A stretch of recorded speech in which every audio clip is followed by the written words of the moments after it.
Hello বন্ধুরা, welcome back to my channel. তো আজকে সকাল সকাল আমি ঘুম থেকে দেখছি উঠে পড়েছি।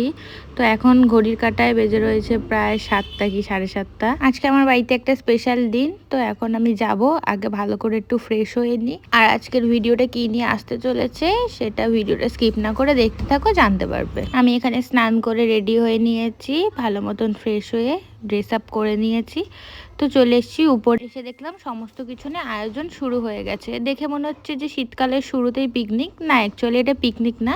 আমাদের বাড়িতে আজকে রাস পূর্ণিমায় লক্ষ্মী পুজো, তো সেই সমস্তরই আয়োজন চলছে। আমাদের মা লক্ষ্মীকে আমরা প্রতিষ্ঠা করেছি, বহুদিন হয়ে গেছে। তো এই দিনেই প্রতিষ্ঠা করা হয়েছে এবং প্রত্যেক বছর এই দিনেই পুজো করা হয়।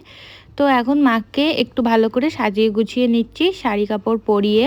তো দেখতেই পাচ্ছ এখানে আমি শাড়িটা পরিয়ে নিচ্ছিলাম। এই সমস্ত পরানো হয়ে গেলে ঠাকুরকে বসিয়ে দিয়েছিলাম ঠাকুরের স্থানে। এবং দেখতেই পাচ্ছ এটা ছিল আফটার দ্যাট ঠাকুরের ফাইনাল লুক। খুব মিষ্টি লাগছিল।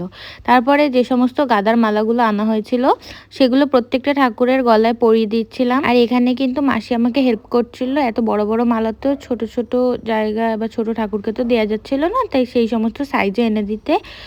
আর এখানে দেখতেই পাচ্ছ রজনীর মালাগুলোকে আমি গুছিয়ে নিচ্ছি। পরে আরও ওই মালা লাগবে, যাতে পরে খুঁজতে না হয়, হাতের কাছেই থাকে সমস্ত কিছু। আর তারপরে মাসি এখানে সিংহাসনটা ডেকোরেট করে নিচ্ছিল। তো খুব ভালো লাগছিল ফুল দেওয়ার পরে। তো সেখান থেকে আমি আবার বাইরে চলে এলাম, এসে দেখলাম দিদুনের অলমোস্ট লাবড়া তৈরি। আর এখানে নাড়ুর পাক দিচ্ছে তখনও। তারপরে আমি আবার ভেতরে চলে এসে রজনীর মালাগুলোকে প্রত্যেকটা ঠাকুরের গলায় একের পর এক দিয়ে দিলাম। আর আমাদের এখানে একটা রাধাকৃষ্ণ আছে, বড় ফটো, তো তার জন্যে অত বড় মালা তো পাওয়া যায় না। একের পর এক 2-3টে মালা আমরা যোগ করে নিয়ে এই বড় মালাটা ঠাকুরের গলায় দিয়ে দিয়েছিলাম। তারপরে বাইরে এসে মাসি আবার দিদুনের সাথে নাড়ু গোল করতে বসে পড়েছে। হ্যাঁ, আমার দ্বারা এই সমস্ত কাজ আবার হয় না। তো তারপরে মাসি এখানে ঠাকুরের নাড়ুগুলোকে একের পর এক সাজিয়ে নিচ্ছিল, তিলের নাড়ু দিয়ে, এমনি নাড়ু দিয়ে।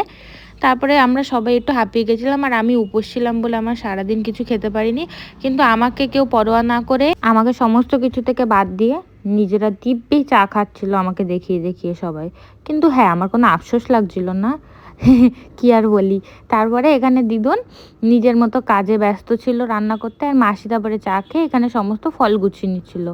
আর আমি ঠাকুরের সমস্ত ভোগগুলো রান্না হয়ে যাওয়ার পরে একে একে নিয়ে চলে আসছিলাম গুছিয়ে নেওয়ার জন্য, কারণ তাড়াতাড়ি গুছিয়ে না নিলে দাদু চলে আসলে আবার দাদু রাগ করবে।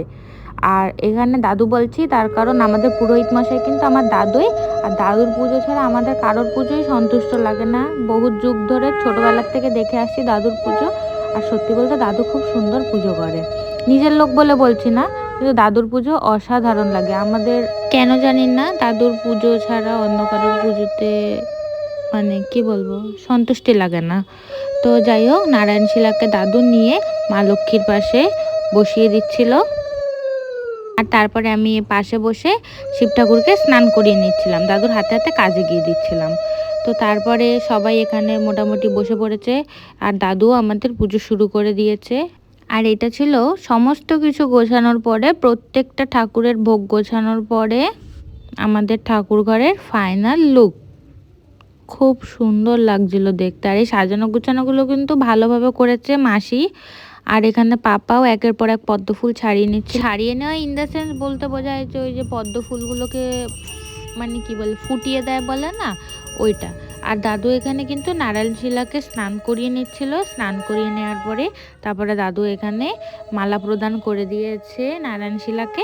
তারপরে আস্তে আস্তে এরকম করে ঘট বসিয়ে নিয়ে ঘট পুজো করে শুরু হয়ে গেছিল আমাদের লক্ষ্মী পুজো।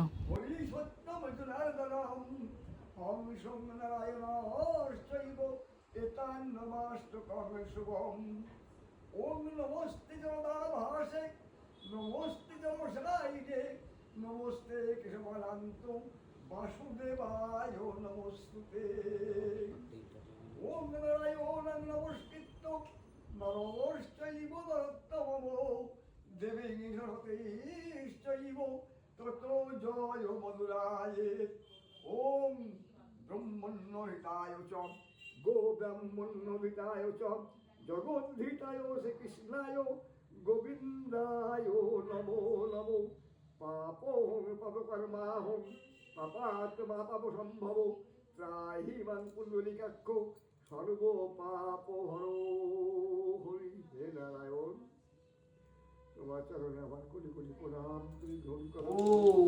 ওম শ্রী মহালক্ষ্মী দেব্যই নমঃ। এইভাবে সমস্ত কিছু করে শুরু হয়ে গেছিলো আমাদের অঞ্জলি পর্ব। অঞ্জলি যেরম করে দেয় ওইভাবে অঞ্জলি কমপ্লিটে দাদু শুরু করেছিল পুজোর আরতি করা।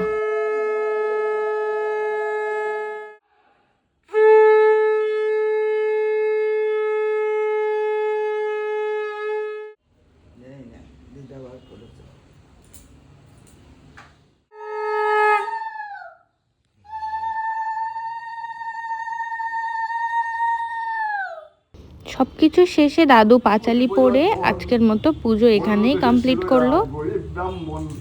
ভাগ্যক্রমে প্রাতকালে রাজদর্শন ব্রাহ্মণে খেলিয়ে রাজা প্রণাম করিল। পুজো শেষে সবাই যে যার কাজে লেগে পড়েছিল, কারণ সবাই যেন লক্ষ্মী পুজো মানেই এদিক ওদিক থেকে সবাই মোটামুটি প্রসাদ নিতে আসে। তো সবাই টাটা করে আজকের মতো ভিডিওটা এখানেই কমপ্লিট করলাম। ভিডিওটা ভালো লাগলে তোমাদের অবশ্যই লাইক করে দেবে। Bye bye.